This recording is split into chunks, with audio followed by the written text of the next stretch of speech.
एक गांव में मधु अपने बेटे के साथ रहती थी। एक दिन उसके बेटे सुनील ने अपनी माँ को खबर दी। सुनील, माँ आपको एक खुशखबरी सुनानी थी। मधु, बेटा क्या बात है? सुनील, माँ मुझे शहर में नौकरी मिल गई है।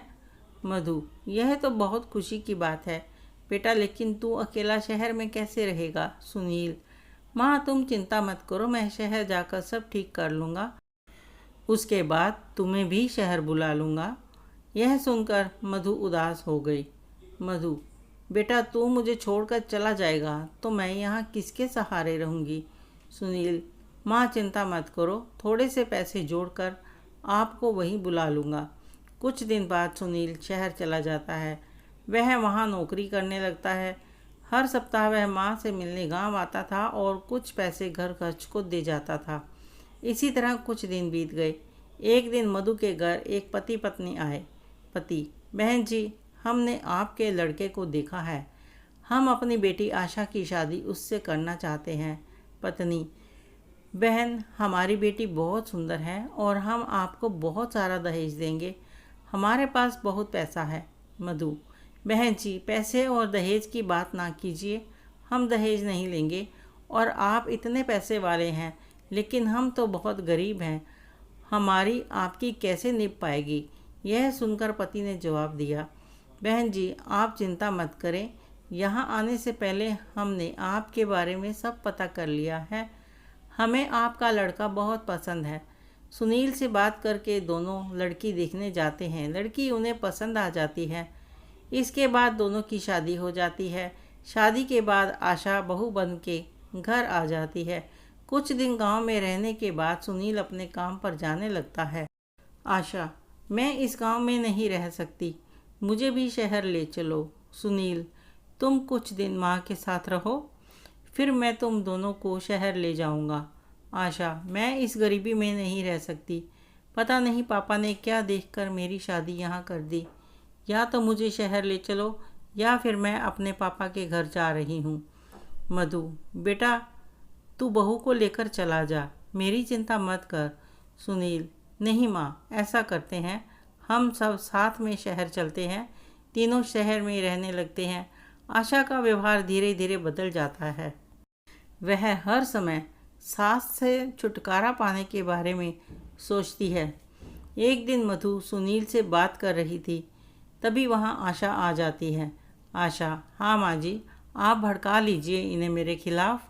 जब से ये शहर में आए हैं ना तो मुझे कहीं घुमाने ले गए, ना ही मेरे साथ ढंग से बात करते हैं, और यह सब आपके कारण हो रहा है।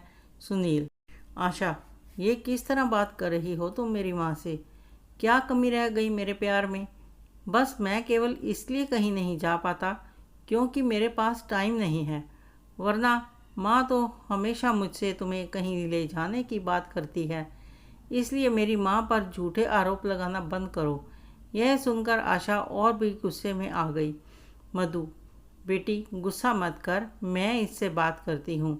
सुनील, तू आज ही बहू को कहीं घुमाने ले जा और वो जो कहे उसकी हर बात माना कर। आशा, रहने दीजिए माँ जी, आप ही इन्हें भड़काती हैं और मेरे सामने भली बनने का नाटक कर रही हैं। मुझे अब कहीं नहीं जाना, और जाना भी होगा तो आपसे पूछने की ज़रूरत नहीं है। यह कहकर वह कमरे में चली जाती है। उसकी इस बात से मधु बहुत दुखी होती है। उसके अरमानों पर पानी फिर जाता है। उधर सुनील भी बहुत दुखी होता है। अगले दिन से आशा ने दोनों के लिए खाना बनाना बंद कर दिया और सुनील के जाने के बाद वह पिता के घर चली जाती। घर का सारा काम मधु करती और जब सुनील के आने का समय होता तो उससे 1 घंटा पहले आशा आ जाती थी। इस बात का सुनील को ज़रा भी पता नहीं था। एक दिन आशा अपने साथ एक आदमी को लेकर आई। आशा, माँ जी, ये प्रकाश जी हैं, ये बुज़ुर्गों को तीर्थ यात्रा पर ले जाते हैं। 1 महीने की यात्रा है जिसमें सारे तीर्थ कराते हैं, बहुत कम खर्च में। मैंने पैसे जमा करा दिए हैं, आप शाम को ही इनके साथ चली जाना। मधु, लेकिन बेटी एक बार सुनील से तो पूछ लेने दो। आशा, नहीं माँ जी, वो आपको जाने नहीं देंगे और ऐसा मौका आपको दोबारा नहीं मिलेगा। मधु आशा की बातों में आकर शाम को उस आदमी के साथ चली जाती है। शाम को जब सुनील आता है तो वह माँ को ना पाकर पूछता है। तब आशा कहती है, माँ जी तो तीर्थ यात्रा पर चली गई। उनके गांव से एक आदमी आया था, वो उन्हें अपने साथ ले गया। सुनील बहुत परेशान हो गया। वह कुछ दिन माँ का इंतज़ार करता रहा, लेकिन माँ नहीं आई। उसके बाद वह गांव गया माँ के बारे में पता करने, लेकिन माँ का कहीं भी पता नहीं चला। आशा बहुत खुश रहने लगी। उसके रास्ते का कांटा हमेशा के लिए निकल गया था। इधर वह आदमी मधु को बहुत दूर ले जाकर एक रेलवे स्टेशन पर बैठाकर चला जाता है। मधु को कुछ पता नहीं होता। जब वह सुबह देखती है तो वहाँ कोई नहीं था। मधु घबरा जाती है। वह रास्ता ढूंढने लगती है, लेकिन उसे कहीं कुछ समझ नहीं आता। इधर सुनील अपनी माँ के लिए बहुत परेशान रहने लगा। वह बीमार पड़ गया। आशा ने जब यह सब देखा तो वह एक दिन अपने पिताजी के पास गई। आशा, पापा, जिस आदमी को आपने भेजा था उससे पता करो मेरी सास कहाँ है। उनके बिना तो ये बीमार पड़ गए। पिता, बेटा, तेरी सास को छोड़ने के बाद वह आदमी वापस आ रहा था, उसका एक्सीडेंट हो गया, वह मर गया और तब से मैं भी बीमार पड़ा हूँ। बेटी, हमें ऐसा नहीं करना चाहिए था।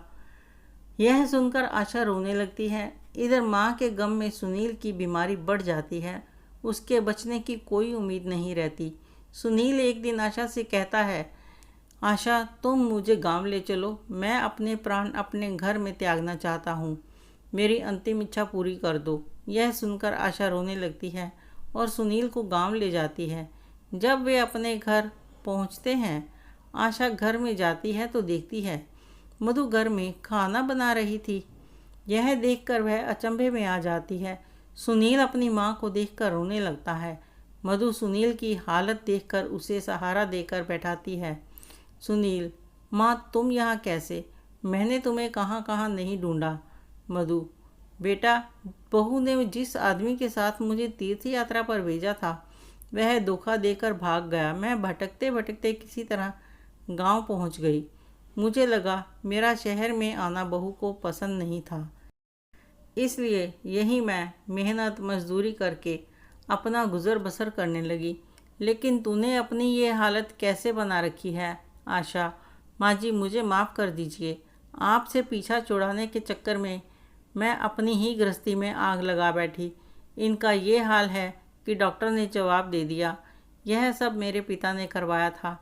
वे भी बहुत बीमार हैं और वह आदमी एक्सीडेंट में मर गया जिसने मेरे पिता ने भेजा था। सुनील, अब तुम यहाँ से चली जाओ। मैं अपनी माँ के चरणों में मरना चाहता हूँ। मुझे चैन से मरने दो। मधु, नहीं बेटा, अब तू क्यों चिंता करता है? मैं तुझे मरने नहीं दूंगी और बहू को माफ़ कर दे। इसे अपने किए की सज़ा मिल गई। उसके बाद सास बहू ने दिन रात सुनील की सेवा की, उसे खुश रखने की कोशिश की। माँ का प्यार पाकर सुनील कुछ ही दिनों में बिल्कुल ठीक हो गया। सुनील, माँ, मैं शहर नहीं जाना चाहता, यहीं कुछ काम कर लूँगा। शहर की चकाचौंध में सब धुंधला नज़र आता है, यहाँ तक कि रिश्ते भी। कुछ दिन बाद आशा के पिताजी घर आए और मधु के पैरों में गिरकर माफ़ी मांगने लगे। पिता, बहन जी, मैं अपनी बेटी को सुखी देखना चाहता था, लेकिन ये भूल गया एक माँ को उसके बेटे से अलग कर जो अपराध कर रहा हूँ, उससे मेरी बेटी का संसार कभी सुखी नहीं रह सकता। मधु, मैंने आप सभी को माफ़ कर दिया। इसके बाद आशा बिल्कुल बदल गई। वह अपनी सास की सेवा करने लगी।